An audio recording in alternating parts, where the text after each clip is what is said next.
I feel like इस वक्त आपको ज़रूरत है खुद को प्रायोरिटाइज करने की एंड खुद के ऊपर ज़्यादा ध्यान देने की। व्यूअर, आप अपने पर्सन को विजुलाइज करिए और मैं आपके और आपके पर्सन के लिए कार्ड स्प्रेड करता हूँ।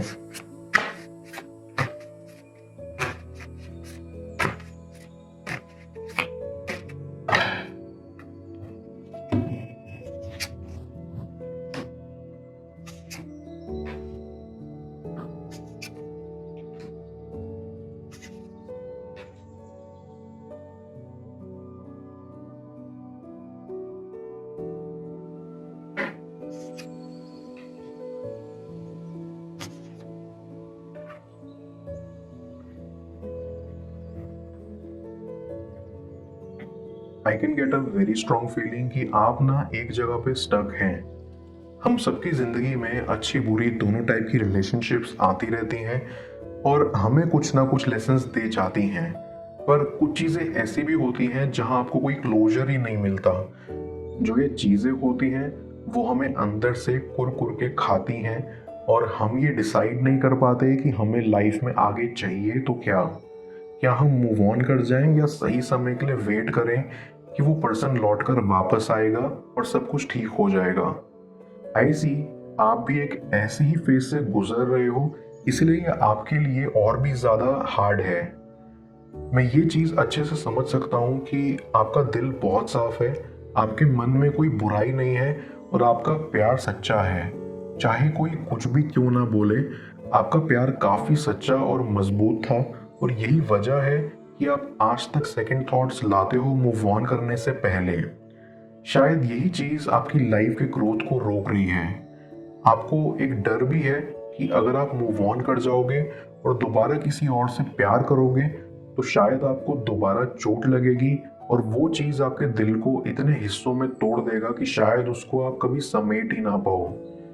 ये भी वजह है कि आप स्टक फील कर रहे हो क्योंकि प्यार के अलावा आपको डर भी लगता है। आई फील आपका पर्सन आपको कभी वो प्यार, वो केयर एंड कंपैशन नहीं दिखा सका जिसके आप हकदार हो और जो आपने उन्हें दिखाया है। आपका प्यार तो काफी सच्चा था और मैं ये नहीं बोल रहा हूँ कि उनका प्यार सच्चा नहीं था, पर बात बस ये है कि जितना आप डिजर्व करते हो ना उतना वो आपको नहीं दे पाए। बट आई सी कि आप एक काफी स्ट्रॉन्ग इंसान हो जो हर चीज के पीछे का रीजन समझने की कोशिश करता है। आपको ये अच्छे से पता है कि शायद उनके खुद की लाइफ में कोई प्रॉब्लम थी और इसीलिए शायद वो आपसे उतना ओपन अप नहीं हो पाए जितना होना चाहिए था। आप इस रिलेशनशिप में काफ़ी स्ट्रांग रहे हो, जिन्होंने बस अपने आप को ही नहीं संभाला बल्कि अपने पार्टनर को भी बहुत मोटिवेशन दिया है ताकि वो भी अपनी लाइफ में आगे बढ़ पाएं और अच्छा कर पाएं। मैं ये दावे के साथ कह सकता हूँ कि आप बहुत अंडरस्टैंडिंग हो। जिस लेवल पे आपने उनके ऊपर ट्रस्ट दिखाया है उसकी सच में दाद देनी पड़ेगी, इवन दो वो खुद श्योर नहीं थे। आपका पर्सन एक ऐसा इंसान है जो काफ़ी इन्फ्लुएंस हो जाता है। उनकी लाइफ में जो भी अच्छी चीज़ें होती हैं उसको ओवर थिंक कर करके वो उसे खराब कर देते हैं। उनका पास्ट शायद वैसा ही था जहां उन्होंने बस फेक लोगों को देखा और जहां वो खुद बहुत जज हुए। बस यही रीज़न है कि आज तक वो किसी से भी ज़्यादा ओपन अप नहीं कर पाते और उनकी लाइफ में जो भी पॉजिटिव होता है वो उसके नेगेटिव एस्पेक्ट को गड्ढा खोद के निकालते हैं और चीज़ों को टॉक्सिक बना लेते हैं। बट आई सी कि आपने कभी कोई कमी नहीं छोड़ी, आपने अपना बेस्ट दिया और ये बात आपका पर्सन भी अच्छे से जानता है। आपने उस रिलेशनशिप में पूरा एफर्ट्स दिया और अपना 100% दे दिया। आपने कंपैशन दिखाया, आप अंडरस्टैंडिंग थे और काइंड थे और इससे ज़्यादा आप करते भी तो क्या। अगर आप ये सोच रहे हो कि आप अकेले ही हो जो अब तक रुके हुए हो तो आप गलत हो। आपका पर्सन भी आज तक मूव ऑन नहीं कर पाया है क्योंकि जो भी हो, जैसा भी हो, उनको आपसे सच में लगाव था और ये बात मैं डिनाई बिल्कुल भी नहीं करूँगा। आई फील आप अपनी लाइफ में एक प्रिंसिपल को हमेशा मानते हो और वो ये है कि खुद हमेशा ऑनेस्ट रहना चाहिए, नो मैटर वॉट। अगर आप अपनी जगह पे सही रहोगे ना तो कोई आकर आपको ब्लेम नहीं कर पाएगा कि गलती आपकी थी या आप ही ने कोशिश नहीं करी। आप हमेशा ये सोचते हो कि खुद को सही रखना चाहिए और दूसरे लोग वो चीज़ को कैसे लेते हैं ये उनके ऊपर है। आई सी कि आप हर रोज जिंदगी में कुछ ना कुछ सीखते हो और अपनी लाइफ में बहुत ग्रो कर रहे हो। कार्ड्स के अकॉर्डिंग एक बात मैं दावे के साथ कह सकता हूँ कि जो कुछ भी हुआ उसमें आपकी कोई गलती नहीं थी। आपने अपनी साइड से सब कुछ सही किया और इसके बाद जो कुछ भी हुआ वो आपकी गलती नहीं थी। ये सब इसलिए हुआ क्योंकि आपका पर्सन अपने पास्ट से मूव ऑन नहीं कर पाया, जिस बात का अफसोस उन्हें आज तक है और शायद हमेशा होगा। इन सब के चलते उन्होंने आपको एक प्रॉपर क्लोजर नहीं दिया और यही चीज उनकी सबसे बुरी है। मैं कार्ड्स को क्लैरिफाई करता हूँ, तब तक आप प्रॉपर एनर्जी एक्सचेंज के लिए इस रीडिंग को लाइक कर दें और पर्सनल रीडिंग के लिए आप मुझे ऊपर दिख रहे व्हाट्सएप नंबर पर अप्रोच कर सकते हैं।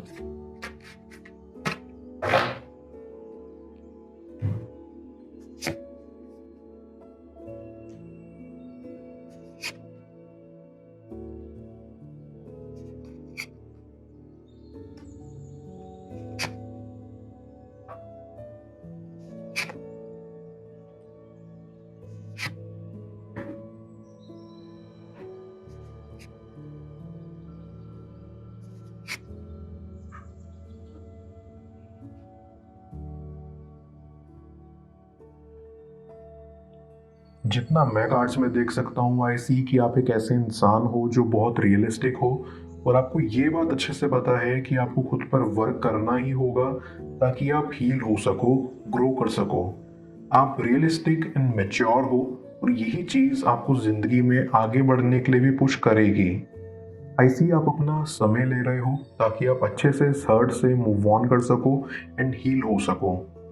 आई फील लाइक इस वक्त आपको ज़रूरत है खुद को प्रायोरिटाइज करने की एंड खुद के ऊपर ज़्यादा ध्यान देने की। आई ऑल्सो फील कि आप सोच रहे होंगे कि इस सब के बावजूद भी आप स्टिल आखिर मूव ऑन क्यों नहीं कर पा रहे हो। रीज़न ये है कि आप और आपका पर्सन दोनों सोलमेट्स हैं। शायद ये बात आपको थोड़ा हैरान कर दे पर यही सच है। आप दोनों एक दूसरे के लिए परफेक्ट हैं एंड एक दूसरे के सोलमेट्स हो। जो एनर्जी आप दोनों में बिल्डअप हुई है उसको ब्रेक करना बहुत हार्ड है और यही रीज़न है कि आप आज भी मूव ऑन नहीं कर पा रहे हो। आपका पर्सन भी इसी रीज़न से स्टक है और मूव ऑन नहीं कर पा रहे हैं।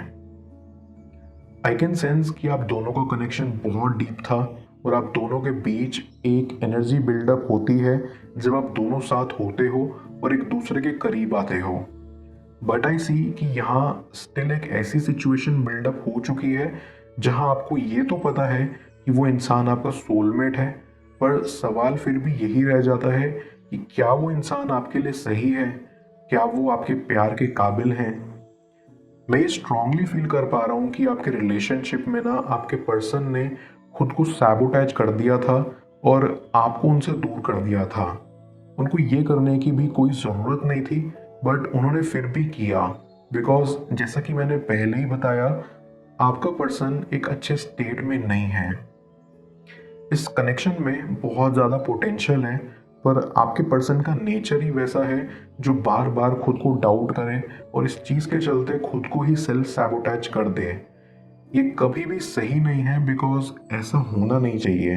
ये उनके खुद के मेंटल हेल्थ के लिए बहुत टॉक्सिक है और ये चीज़ टाइम रहते फिक्स ना की गई तो वो बहुत बुरा रूप भी ले सकती है।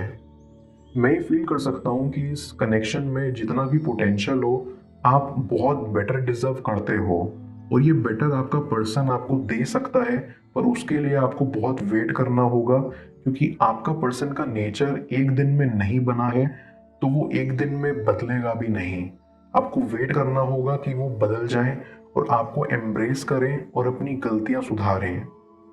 ऐसी कि आपकी लाइफ में और भी ग्रोथ एंड सक्सेस है, लेकिन ये चीज़ तभी वर्क करेगी जब आप अपनी सेल्फ वर्थ समझोगे एंड आई एम श्योर कि उस चीज़ की तरफ आप धीरे धीरे बढ़ रहे हो और मुझे नज़र आ रहा है कि आप कितने स्ट्रांग हो। इससे भी ज़्यादा बेटर आप करोगे क्योंकि आप डिजर्व करते हो इससे भी ज़्यादा अच्छा करना और आगे जाना। एक रिलेशनशिप में ना दोनों इंसान को वर्क करना होता है अपने अपने ऊपर। आप अकेले अगर करोगे और आपका पर्सन इनिशिएटिव नहीं लेगा तो वो तो बहुत डिफिकल्ट हो जाएगा, राइट। पर इन योर केस कार्ड्स के अकॉर्डिंग ऐसा नहीं है कि आपका पर्सन कोशिश नहीं कर रहा है, वो कर रहे हैं अपनी साइड से कोशिश, बस उनको काफी टाइम चाहिए होगा टू मेक इट वर्क। आपका पर्सन अपनी फीलिंग्स को इतने दिन तक पुश कर रहे थे, पर अभी ना वो फाइनली अपने इस इल्यूजन से बाहर आ रहे हैं। आपको बस वेट करना होगा ताकि वो एक बेटर इंसान बन सके एंड अपनी साइड से पूरा एफर्ट दे सकें ताकि आप खुश रह पाओ। आपको अभी अपने ऊपर कंसंट्रेट करना है और लाइफ में और भी आगे जाना है एंड आई एम श्योर कि यहाँ से आप वो करोगे ही करोगे। मैं ओरेकल ऑफ द फेरीज की मदद से यूनिवर्स से आपके लिए एडवाइस पूछूंगा। देखते हैं यूनिवर्स आज आपको क्या एडवाइस करना चाह रहा है।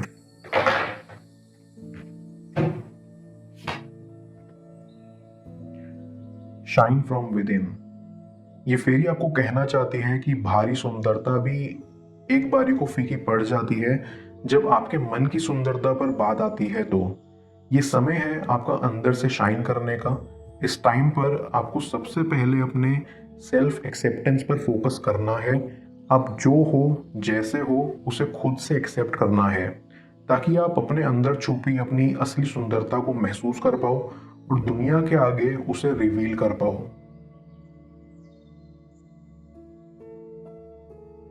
उनके दिल में किसका नाम है जान लो स्क्रीन पर शो हो रही इस अगली टैरो रीडिंग में। पेड पर्सनल रीडिंग के लिए आप मुझे ऊपर दिख रहे व्हाट्सएप नंबर पर अप्रोच कर सकते हैं। मैं मिलता हूं आपसे दोबारा अगली टैरो रीडिंग में। Till then, bless you.